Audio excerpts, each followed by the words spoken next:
And I think, that relationship, you described her love of beauty. And I do feel like beauty and wonder are, intrinsically connected. And wonder is, the beginning of wisdom, right?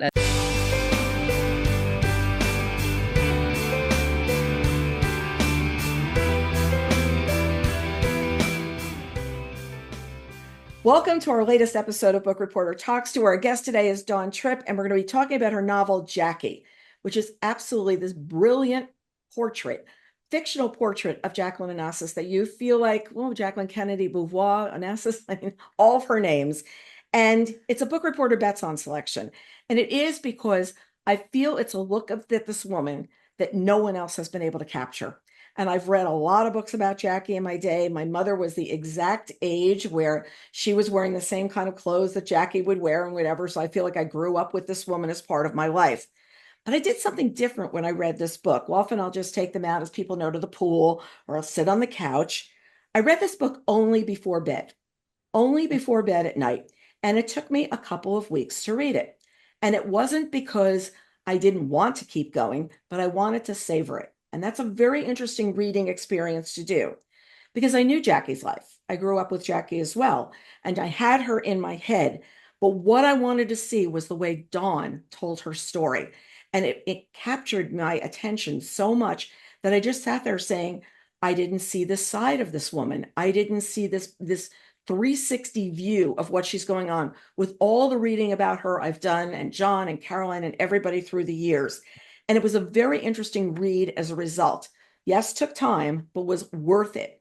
Dawn has received so much praise for this book, including the starred review from Booklist, which is really one of my favorite. It's inspired by a rare photograph capturing a tender moment between a young Jack and Jackie Kennedy.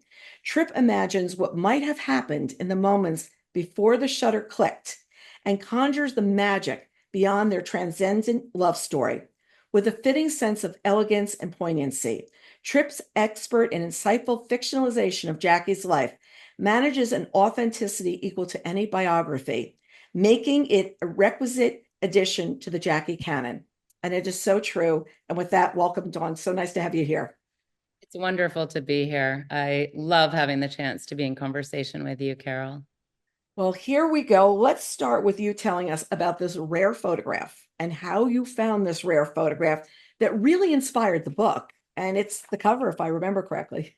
It is. It was actually, it didn't inspire the book. It inspired the voice of the book. So I had been working on the book for a while, and the novel had really emerged for me. The seeds of the novel emerged for me when I recognized Jackie's profound passion for books, literature, poetry, and stories.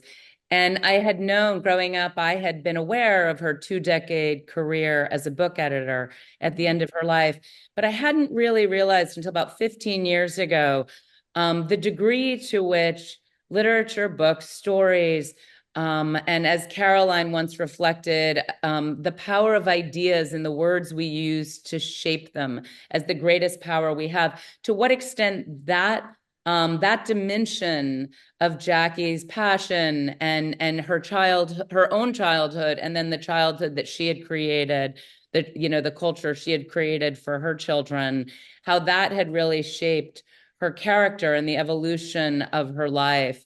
And even the evolution of her relationship with Jack. Mm-hmm. Their relationship was really founded. They had such an intellectual partnership in addition to having what I came to realize after my years of research, a true love affair. Mm-hmm. And if I was originally drawn to her story through her love of reading and her love of books, and I did, an inordinate amount of research, and including, trips to the JFK library, days on end spent in the JFK library online archives, and also reading about 100 different nonfiction accounts. And so I had written 2 to 3 drafts of the novel, but it was written in the third person. And then I came across that photograph, and it's a photograph of a young Jackie, a young Jack. Mm-hmm. And it's 1957, June 1957. In the original photograph, there's the kind of bright silver shape of a plane through the doorway behind. Their bodies are in shadow. And it's a beautiful image, but as you kind of get a little closer to it, there's a really complicated, intimacy between them. And, she's standing a little reserved. She's kind of got her, she's got her hands, in front of her, but she looks like she's almost stiff, a little stiff. He's leaning in toward her, perhaps to say something, perhaps to kiss her goodbye. And there was something so revelatory for me about the kind of intimacy in that photograph. It was Jackie and Jack, young. They'd been married for 4 years. She was pregnant by then with Caroline, but it was before they were myth. It was before he was still a senator. And they were, they had a complicated young marriage, as young marriages often are complicated. And I wanted to know, who was she? Who was he? Who were they together in that moment? What had just happened? What was he leaning in to say to her? What was just about to happen? Where was he flying off to? And what was she turning around to return to go home to? And I was so curious about that juncture in their history. And over the next few days, I wrote into that photograph, that moment, both from his point of view and hers. And the passages I wrote from her point of view were in the first person. And that was really the voice of the novel. Mm-hmm. And then I rewrote the whole book through that voice that felt true to who she was. I love it because you really feel like you're inside. I feel like I was having a conversation with her, like I was listening to what she was saying. And I feel like I didn't have my point of view, but I totally had hers. And I was making my point of view while I was sitting and reading the book because I saw what she was saying. I was like, oh, that was really clever. And I'll come up with the one more in a little bit where I thought she was really clever. So she did read so widely and so deeply. Did you know that you knew that when you went into starting the book? And did you start to read some of the things that she'd read along the way as well? I did. I did. It was a real inspiration for me to read, to read poems that she had loved, to read authors that she had loved, to read books that had shaped her young mind, as a child and as a young woman, and even books that she loved when she was older, like, writers that she adored. She loved the theologian Reinhold Niebuhr. She loved Arthur Miller's plays. She loved the Irish novelist Edna O'Brien. Loved her novels. Mm-hmm. That was all. She loved the French writer Jean Cocteau. She loved it. It was such a range of interests she had. As an editor, she was the first person to publish Egyptian writer Naguib Mahfouz in English. And again, we don't always recognize the diverse and eclectic and the real range of literature that she engaged with as a reader and then later as an editor. And I'm really curious about why don't we emphasize this dimension of who she was? Because it's in the public record. Right. It's not like I wasn't snatching facts out of, thin air, even out of my imagination. It was that I really wanted to work in what existed in the public record and in the historical record. And then I wanted to piece together, a new, interpretation of this woman and the magnitude and force of her mind and her passion for life and, her formidable, of all things, expertise and athleticism as a water skier, which is probably something you didn't know. Yeah. I had thought of her as a horsewoman because she had a place out by where we live now. And I thought of that, but I had never thought of the water skier and with Caroline on the skis with her and also as a swimmer where she would just jump off the boat and go swim. And it's not with this caring, a lot of us swim and then think how we're going to look later. No, it was just about going out and having the experience and being alive in the world. And we sometimes forgot to let the two of them, both Jack and Jackie, they're so iconic that we sometimes forgot to let them be alive in the world in the way that they were. Yes. Yes. And she's such a curious person, but we always think of her as a fashion icon. And that in your book, we see is a very small part of her life. It is, and it's the one that if you ask most women to identify with, they're Right, going to think of Jackie as her fashion. In right, many ways, she shaped her style early, and it was her signature look.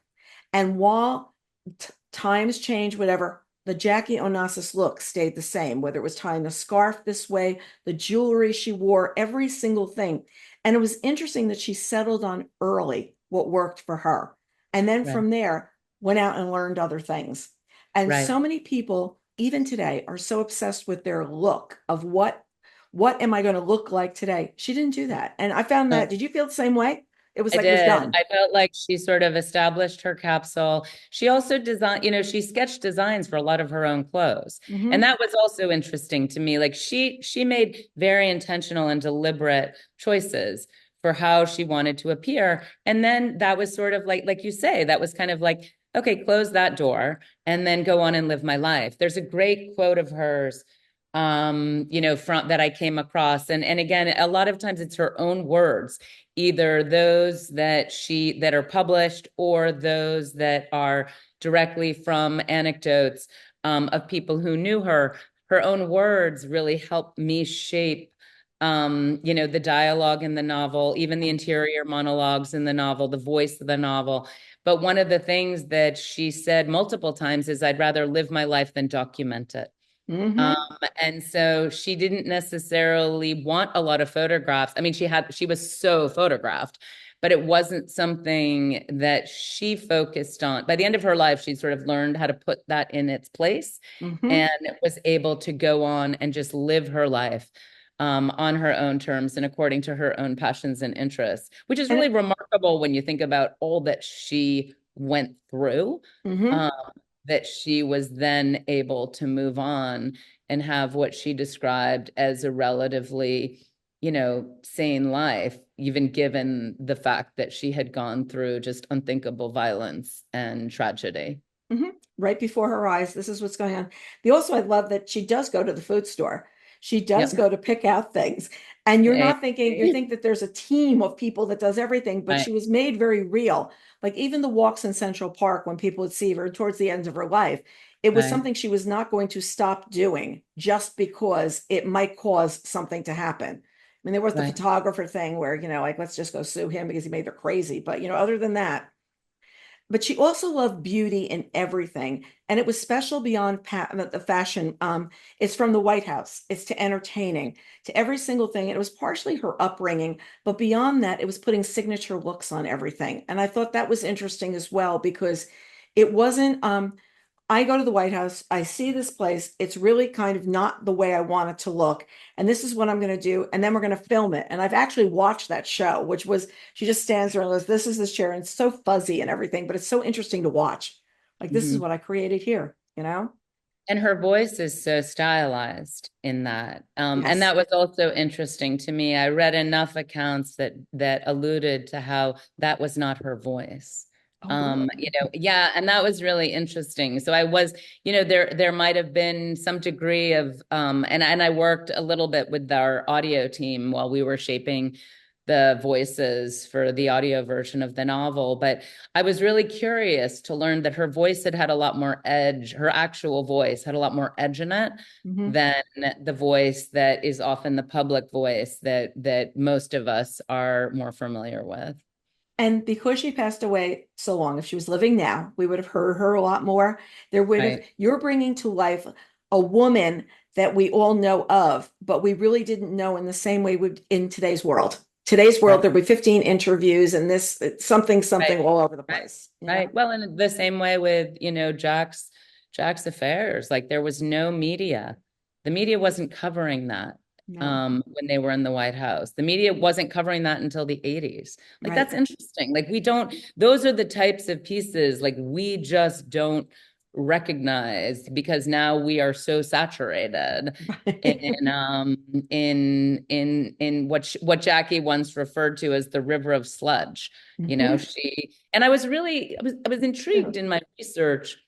Georgia was more of an excavation. My novel on Georgia O'Keeffe was more of an excavation of a story that's not as well known.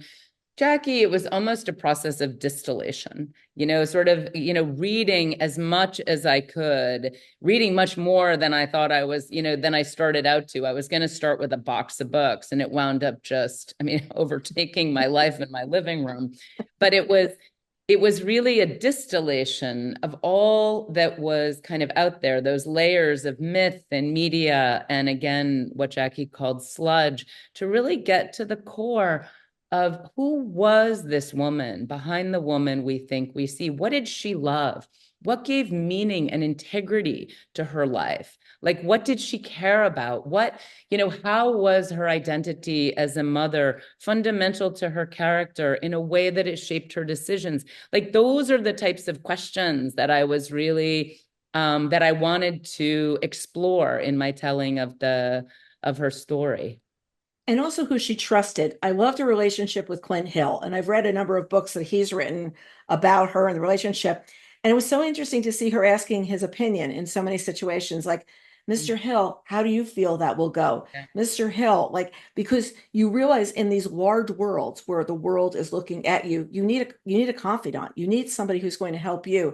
And that moment where she climbs out of the car and he jumps up on top to push her back in, that's one of the iconic moments, but it also shows not just a Secret Service relationship, it shows later on how much she depended on this person.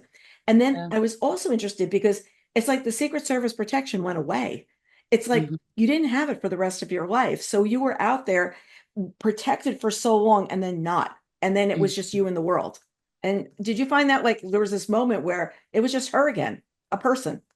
Yeah, well, I think she really wanted to be a person in the world. Mm-hmm. It's interesting. When she started at Doubleday, I've heard this incredible story about how when she started at Doubleday on her first day, everyone in the office dressed up a little bit. And the only person who didn't dress up a little bit was Jackie. Right. And then she made her own Xeroxes, she got her own coffee. Like she brought her lunch in a little brown paper bag, or sometimes she went to the, little hamburger place across the street. Like those little details of an everyday life and an Mhm. ordinary life. And those are some of the things about her that we forget when we're sort of architecting our understanding or a story or a narrative. And those are the things about her that I was most intrigued by. Yeah, I know the moments with the children are so special. I Yeah. just loved the capturing. You captured the small moments, like he's playing with a toy and she takes the airplane Right. from him and things like that. Because it wasn't just the big moments that everyone captures in a book. Instead, it Right. was just all that as well. And the everyday kinds Right. of Well, stuff. and those are our lives. Our lives with our children are made up of those everyday moments. It is the everyday moments that are what create that bond. And in order to research those relationships, the relationship she had with her children, I read so many writings, things that Caroline had written, or reflections that were published, of John.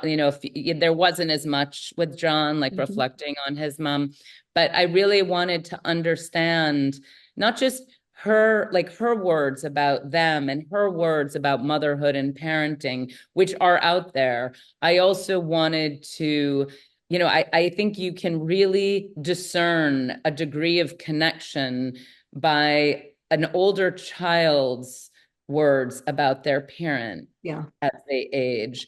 And it was so, it actually still, it moves me emotionally. But I remember I was in New York. I was living in New York. I was a young college graduate and I was living in New York that May 1994 when she passed away. And I remember reading John Jr.'s like words the next day when he gave that brief statement to the press about how his, the family, he and his sister and their family were grateful that their mom had the chance to pass away peacefully, surrounded by, you know, friends and family, those she loved, and the books that she loved. And I Hmm. remember being struck by that then. But again, of course, that's one of those little moments, like the books, like that was so interesting that he was including the books in those sort of, that she was surrounded by the books and the people and her, her children, the family that she loved. But that was part of her community. And I remember being struck by that. And then again, it's one of those little tiny seeds which goes underground and then finds its way, to kind of a brighter, a daylight. I had Yeah. heard a funny story about John when he was at Brown and his mother was coming to visit Yeah. and he was not going to be there. So he's describing to his roommates what his mother looks like. And he goes, she's about this tall. She's got brown hair. And, and they're looking like, we know who your mother is. So she comes in completely elegant into this boy apartment, right? And she wants to use the telephone. And they haven't seen the telephone in days. Okay. So she gets down on the floor and she's pulling the cord on her hands Oh, and that's knees so to find the funny. phone. I And love the that boys are story. just standing there going, if our mothers knew that we had Jackie Kennedy on the floor crawling to get the phone, they would kill us. But it was a very real moment but Right. him being real too. Let me describe my mother to you. I'm like, we know. Right. And We the know. realness, like again, like why do we forget like that people are people? Like Yes.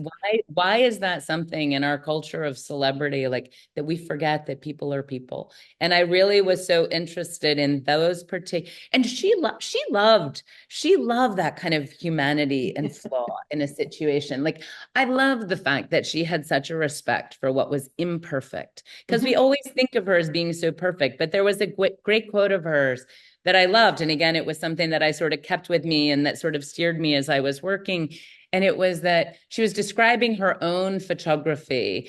And she was saying the picture is boring if there isn't something about it that's imperfect, something the camera didn't catch. And I was like so curious about that, like something that got missed, a flaw, like, because I do believe that our flaws are what make us human. Our Mhm. flaws are what bring ultimately grace and beauty to our life. And that's what I, again, was intrigued by in their story. Yeah.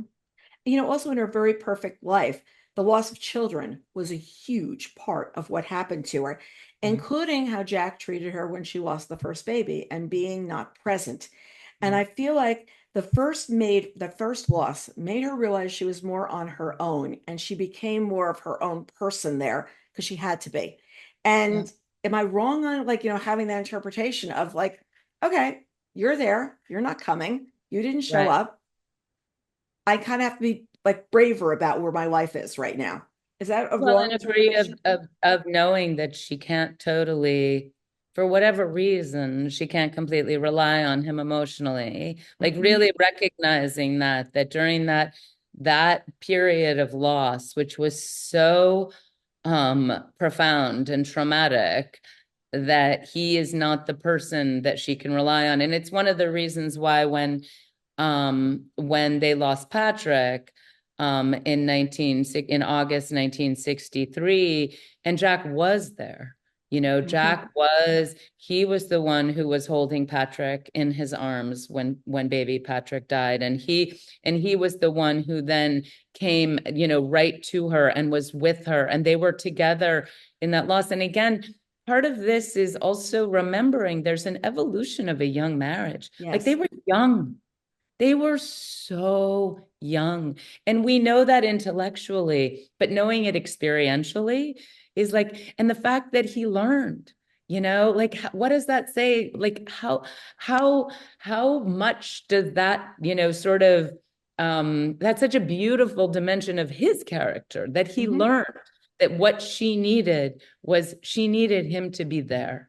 Right. She needed him to fly up, every weekend, to be with her, to come in and find her, which is what happened after and that was in so many personal accounts of people Mhm. who had known them, like interviews that I read and transcripts and other books that were published that were described, firsthand accounts of people who were close to them, who described that degree of connection in the wake of the loss of Patrick, that they were together in a way that maybe they'd never had the chance to be. Mhm. Um, And there are words of hers, like directly, shortly after the assassination and in the sort of ensuing weeks and months, where she said, she's quoted as saying, we had just begun to figure everything out. Yeah. Yeah.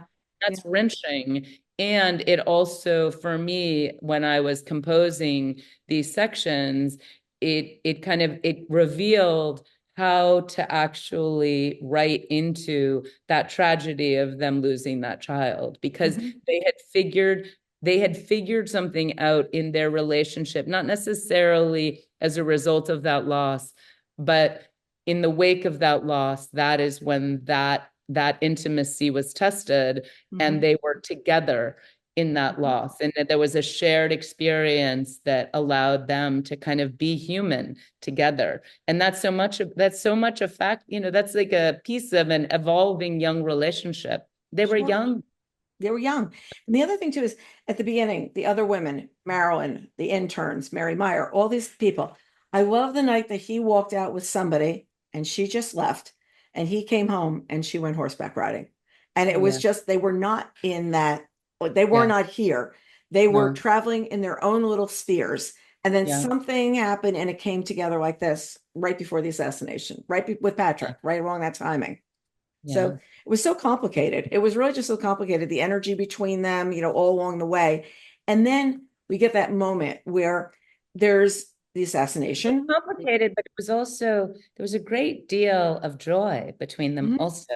And Mhm. that was interesting. They're both very private people. They're both a little aloof and sort of, but he has so much respect for her intelligence. He has so much respect for her will. And Mhm. that was another thing that I found again and again documented, like how interesting, and that was something I chose to highlight, was his respect for the breadth and range of her mind, his Mhm. respect for her kind of willfulness, that when she said, "Oh, yes, Jack, I'll be there," that, she might in fact go off and do exactly what she wanted and go out with the horses. So it's Yeah. just interesting that even though, yes, there were so many challenges and complications, there were also moments of real, beauty and spark between them. And that was fascinating to me. Yeah, it was.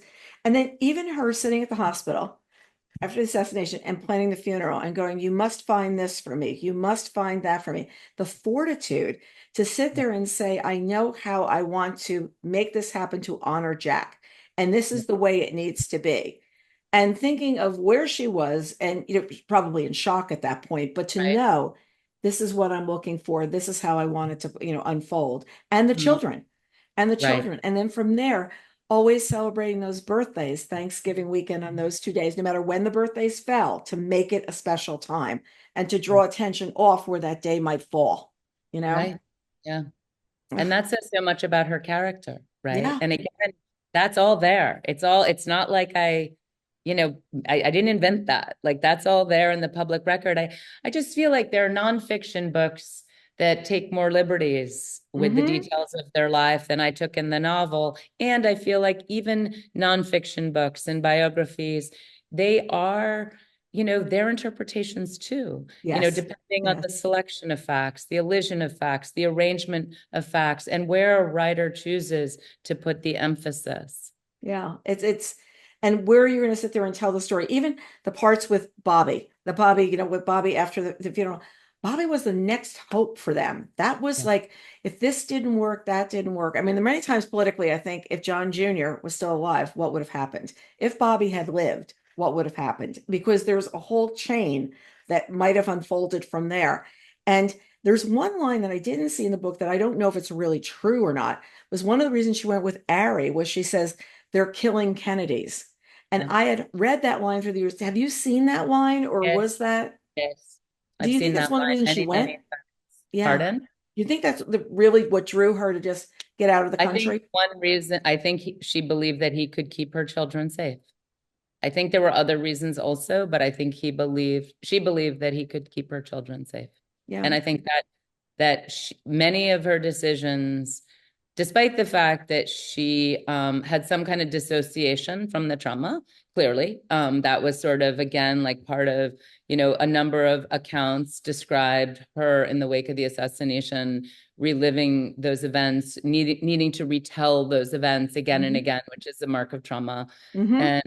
And and the dissociation that she must have had in order to not just to honor Jack's legacy, but to honor the vision, that Mm. the collective vision that the two of them and Bobby and all of everyone around them, they're were working to create of our country, Right. grounded in the founding values of our country, the sense of stewardship, the sense of vision, the sense of leadership, the faith that art and politics and poetry and politics, would lead to a kind of revitalized and transcendent America.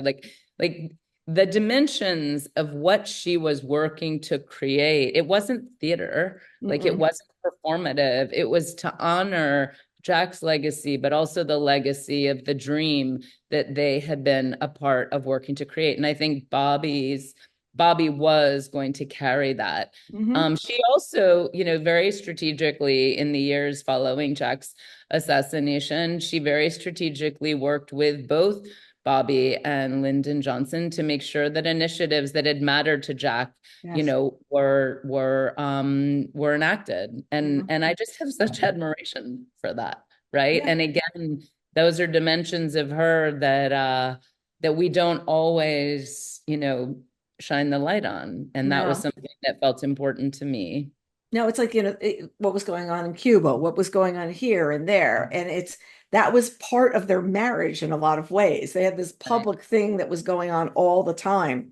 But I also love that she always wanted someplace for her.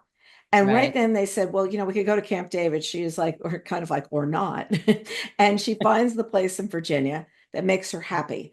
And then she found the place out here in Far Hills. And I remember people used to run into her. People would see her right, and she would have her horse farm. It's like Camp David was not enough.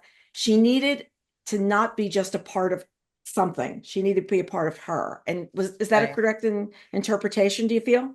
Yeah, and she needed that sense of a way. Like I think that the sense of a way was also something that she got in her marriage to Ari. Like I think she had such a spirit of adventure. She loved to travel. She loved to be able to kind of move, like you say, into her own space, but she often felt very at home when she was traveling. Mm-hmm. And it wasn't just like because she was escaping, it was in a sense because she was reconnecting with things that she had believed in and she had loved as a child. Yeah. She had always loved to travel. She had always been so deeply curious. It's not like she traveled and sort of brought her American life with her. She was so curious to learn languages and customs and traditions and history of the places that she went, and it Mm-hmm. was genuine. Yeah. It wasn't performative. Like it Yeah. was a genuine interest to her. And it's one of the reasons why she did so well diplomatically, is because she had an authentic interest in the language, the culture, and customs and history of other places. Yeah. And I want to get there. I want to do the right thing.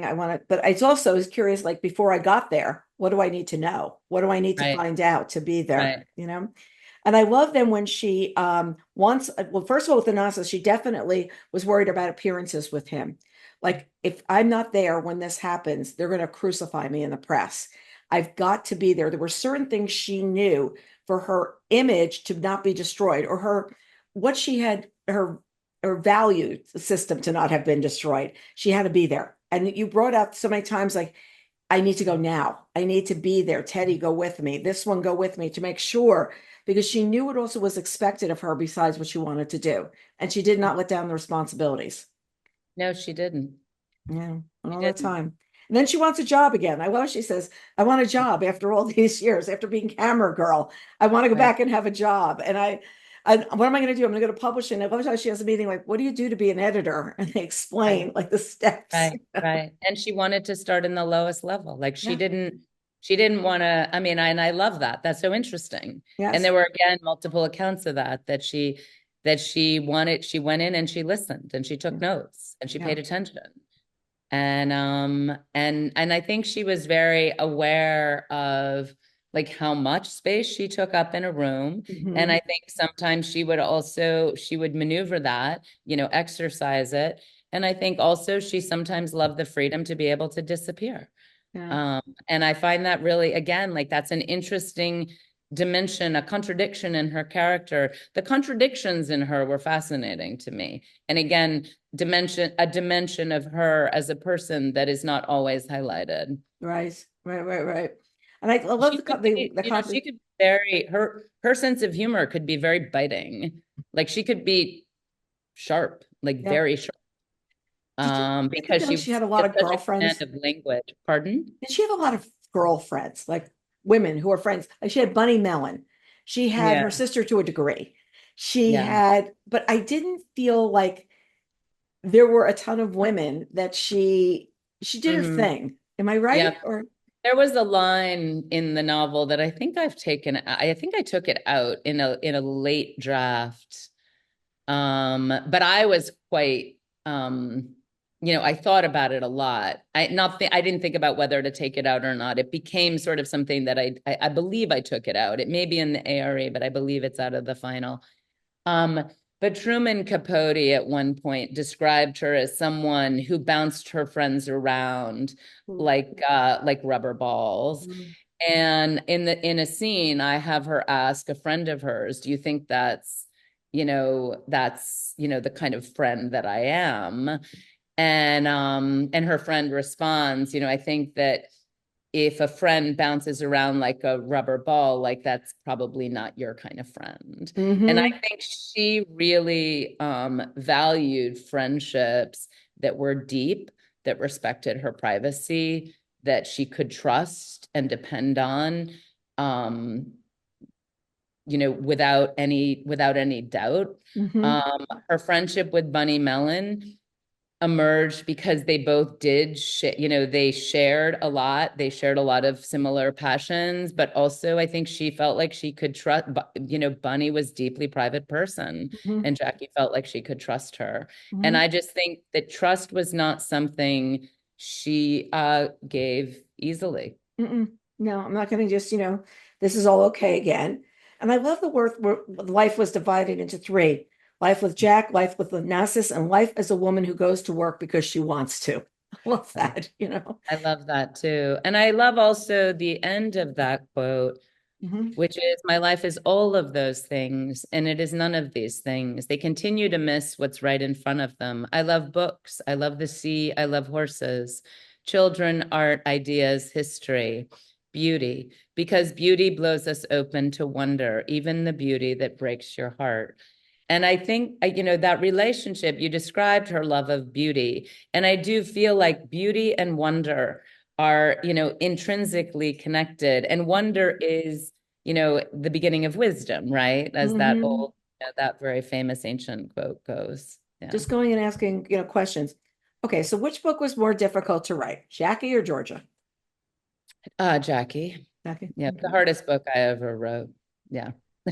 And I've read that you don't talk about a work in progress until you've got a complete manuscript. Was that the same for this book? I really didn't talk about this book. There were a few people who knew about it, but I really didn't talk about it much. I have trouble talking about books when I am in them. Hmm. It's just it's not because I can't have other voices in my head. It's like I have to be super open when I'm working on a book. And it's the same with, I don't do live interviews when I'm working on a book. I can Hmm. only read, but I can read. I love to read first person interviews. So I love to read the transcripts of interviews that other people have done, but I need to read them because I need to be kind of, stripping out. I'm a poet first, right? So I work in the granular and I Hmm. really love those little tiny details. And, the books that I read, the biographies and the historical accounts, the articles that I printed out and read, they all have like marks, all the way through them, and, sentences and little pieces, that are kind of demarcating, like either anecdotes or things that she said or was purported to say.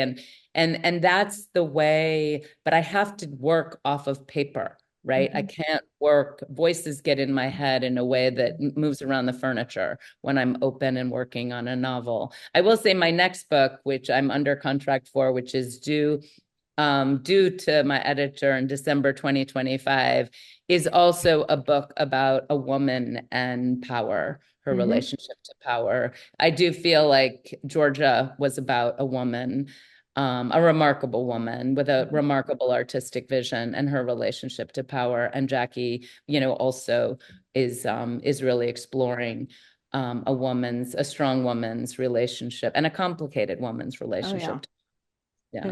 no one's easy. So, okay, who sees it first? Your agent, your editor, same time. When you finally think, I've got it, who gets it first?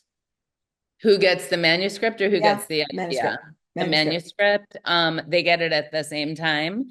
I've worked with my editor for 25 years. We've been Right. together for a really long time. I cherish that relationship. I feel so fortunate. She's been such a guide to me and just an Huge moment. incredible friend to me. I adore her. Yeah. That's a big deal. That's really, really big deal. So then you both go through changes. You sit and see what they do, and then you discuss and go. How many like I drafts love you I do? love revision. So I Okay. love when Kate, my editor, sends me one of the Kate memos. She usually calls first and says, "I'm going to send you a memo, but these are the sort of like salient ideas." Hmm. But I love the memos and I go through them, I go and I address every single point. Hmm. And even if it's something that I can't, there were a few things in Jackie that I was not willing to change. But what I did do was I might make or I wasn't necessarily willing to take out, Right. but I made a change in a way. I would reshape them slightly so that it would respond to Kate's concerns, right? And I would still be able to keep the integrity of what I was after. So I'm pretty good at finding a third way. Yeah. Even that, because I believe at a certain point a book becomes a collaboration. And even though at the end of the day, when I'm 85 and I'm looking back on the body of my work, I need to live with all, every decision that I made. I need Hmm. to I can say that for my first 5 books that I don't regret anything Hmm. that's editorially in there. I might have regretted some, kind of marketing, No. decisions Huh? or cover decisions I made, but I don't regret the content. And that's important to me because I know I Mhm. have to live with that. And it's Yeah. once it's there, it's there. It's got your name on it. It's got your Yeah. name on it from there. I So do write my first drafts without punctuation, though. really. Nobody reads my first drafts. Yeah. Yeah, they're kind of, and I like the mess because it keeps things open. It keeps things nimble and open Mhm. to change. Yeah, Yeah. stream of consciousness writing. Stream of A little consciousness bit. Yeah. later on and say, okay, did I like that or not? Yeah. Yeah. The cover's terrific. Was there ever a doubt you were going to use that photo? I love that photo. I mean, that's what I wanted always. That's always how I envisioned the novel. At one point, there was some question of whether it would be mistaken for a biography, or a nonfiction book, but then, there was a lot of support in-house for that image. It's a really powerful image. It And for is. me, it's so intrinsically connected to my creative process. It's And a great. I have it, a printout of it. I actually still have it. It's right over here, where that it's still like that I printed out and I just had with me for the last few years that I was reworking the book. Yeah. Yeah. It's like this is where my inspiration is. Um, okay, so Linda Jones and Carissa Vacker narrate the audio. Now tell us how two narrators are doing this. And I know you were involved with the audio and what would happen there. So tell us that story because I want to hear more. Yeah. Well, it's always hard as a writer to hear your book read. Hmm. And it's a very specific because for me, voices, like I read aloud when I'm working. Like, so when I'm reworking something, I'm usually talking to myself when I'm reading, like I'm speaking aloud because the cadence, I really feel that the cadence of a sentence Hmm. is an engine that has, as much power as a plot point. Like I Right. think cadence and language like is its own source of fuel and narrative drive. So for me, the voice is critical. And the voice of a story is what gives a story its life and its dimension, and it's what makes it unique. So Random House actually gave me, my audio team, the audio producer gave me 6 options of voices and asked me to choose 2. And there would be one voice that would read the introduction and also the Jack chapters, because there are a Okay. few chapters from Yep. Jack's point of view. And then the other voice would be the voice of Jackie. And I listened to those audios. I remember I was sitting actually in a waiting room, and I had my AirPods in and I was listening to the audio, and I knew immediately Mhm. the voice that I wanted to play Jackie, and then also the additional voice that would be the other voice in the novel. I knew right away. It was Yeah. so clear to me. And I just continue to feel so grateful for those 2 actors, their voices, the care they put in, and also the fact that the audio team worked so closely with me to really get the nuances, the accents, the very faint accents. Mm-hmm. A little Boston accent goes a long way. I wanted to make sure that there might be a degree of sort of you know, breathiness in Jackie's, but that also there would be that edge and Mm-hmm. that, Mm-hmm. that intellect. She was so smart, Carol. Like Mm-hmm. they were almost always the 2 smartest people in the room. And sometimes she was the smartest person in the room. Yeah. And I just love that. Yeah. And I wanted to make sure that the voice of the audio reflected that. I love the audio. I actually bought it. Even though Random House gives me access to it, I bought it at 12:15 like in AM, like 15 minutes after it went on sale. Yeah. And it's, audio it's exploded as a format. So when it's great, everybody loves it. I mean, Yeah, it feels and I have readers or listeners who've heard the audio and love it. And I love the audio. I yeah. absolutely love it. And that makes me so happy to be able to say, I've been doing a lot of events recently, and sometimes when I do events with people who who either don't have time to kind of sit and read a book, who really like to listen in their car, and also older readers who do almost read almost exclusively through audio. I'm just so happy that I can highly recommend the audio of Jackie. I love it. Absolutely love it. I'm going to Yeah. listen. I'm going to have to give it a listen because, when the experience is great, it's fabulous. Like you don't want to get out of the car. You're going to drive 15 Right. more minutes and you've Exactly. been in the Yeah. car for 3 hours. Yeah. It's like, yeah, we've got to figure out. So do you know, okay, what's next for you. It's due December 2025. So do we see it in 2026? My God, it's so far away. I'm not sure. I mean, I hope it would be out like in 2026. It'd be 2026, I imagine, or 2027. It's a shorter book. Okay. Jackie's a long book. Yeah, it is. But it's a fast book, which I'm happy about. It's the first time I've really written a fast book. It's a fast read. But it was originally 100 pages longer. Hmm. And when I went back through, I love to edit. Like I love the revision process because for me, it's a very dynamic, creative process.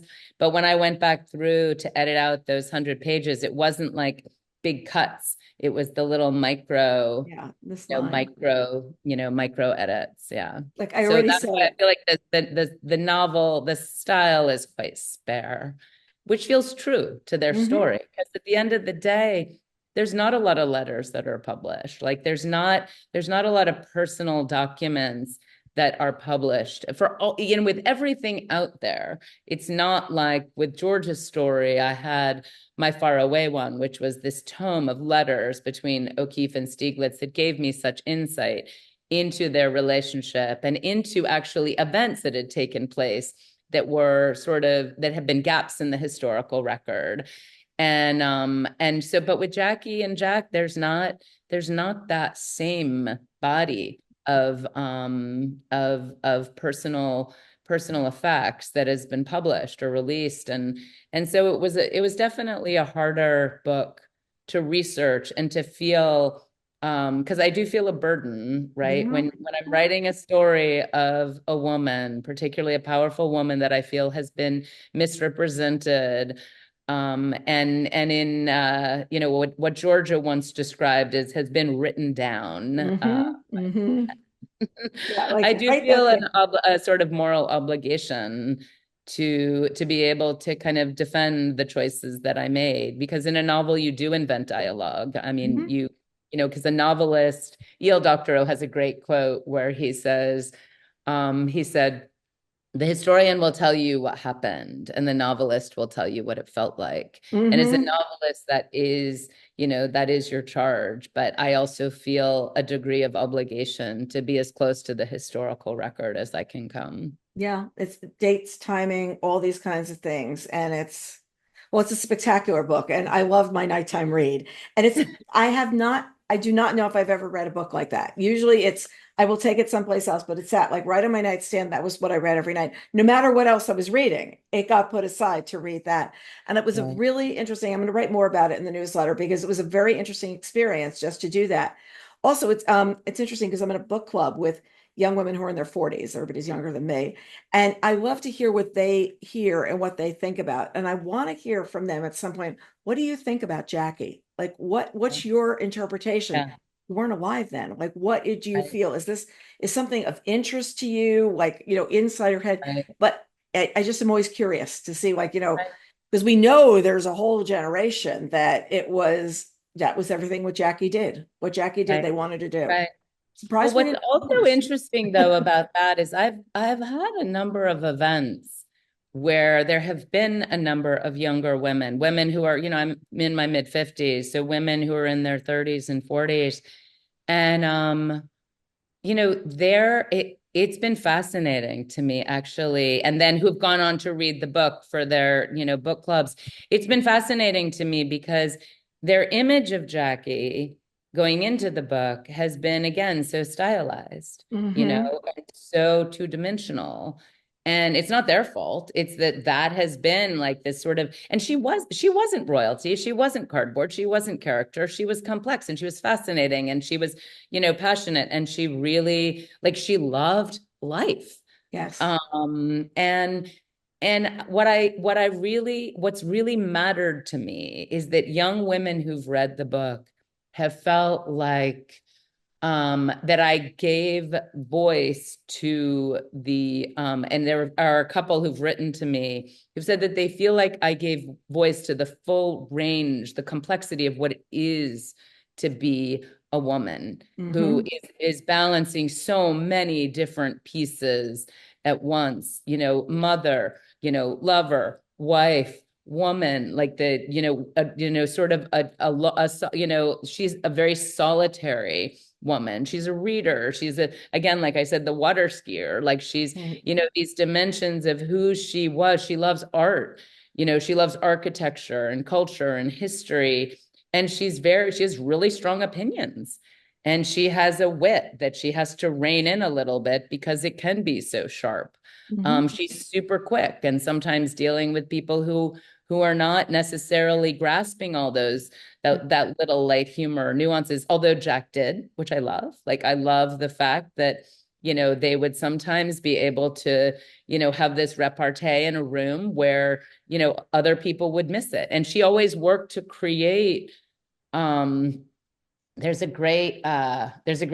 always worked to create a sense of home and a Hmm. sense of a place where people felt like they belonged. And when she bought that piece of land on Martha's Vineyard, she said to Bunny Mellon that she wasn't looking to create a grand home. She wanted to create a house that the children would want to come home to.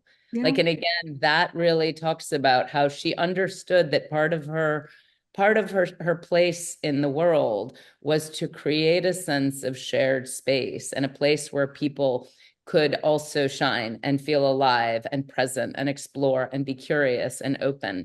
And that again is really interesting. That's an Yeah. interesting dimension of her character. And often that burden falls on women. Even like after the assassination, Caroline's going to go to the White House school. She will be taken there every day. That must stay the same. There are things like always the sense of place, how it's going to be perfect at this moment, and then we can move on later. But where we have to be at this, we'll change this later, but right now we have to be in this moment, and it'll be Right. something And not grand. necessarily perfect, but grounded, That's right? So exactly. how do we have that sense that there's a continuity and a ground?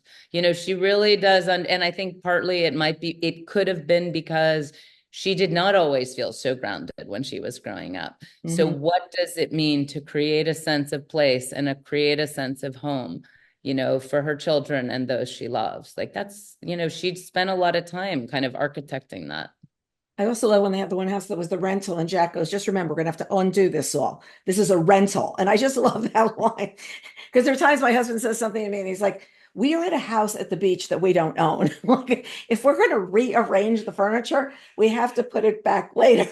And I was like, "But this is really not working for me. I mean, so I totally understand. Like, this is the way it's got to be." Dawn, it's been such fun talking to you about a book that really I do a lot of thinking about. And I can tell I'm going to think about this book for a while. For the voice, the tone, the attitude of it, and also what you bring as a multidimensional part of Jackie. And I think that readers, if you've read books before, this one's totally different. I've read a lot of those. Yeah. Well, she really shaped history. She shaped Mhm. history, American history, and world history, even as she was living it. She forged her own myth, even as she was living it. Those are again, and she's such an integral part of our American history. Yeah. And and so reminding, sort of bringing forward those dimensions of her as a complex, really, fierce and also vulnerable woman Hmm. were things that were important. That was important to me. Yeah. Something I believe in. I really believe in the person that she was. And I find that even after 10 years in her story, usually I'm kind of finished with a book or finished with a character. I still feel like there's so much that I can learn from the way she continued to grow and be curious and open and engage with the world as she aged. That's really interesting. And I will say your all of that is in the book. That's your whole feeling. It is definitely you feel like you're there. And I so Yeah. appreciate that. Thank you so Thank much for you. joining Thank us. It's you so always much. I we love finally being got with to you. It's talk always after a all this pleasure to time. see you. Yeah. So thank you for joining us, and to everybody else, we look forward to seeing you next time on Book Reporter Talks To.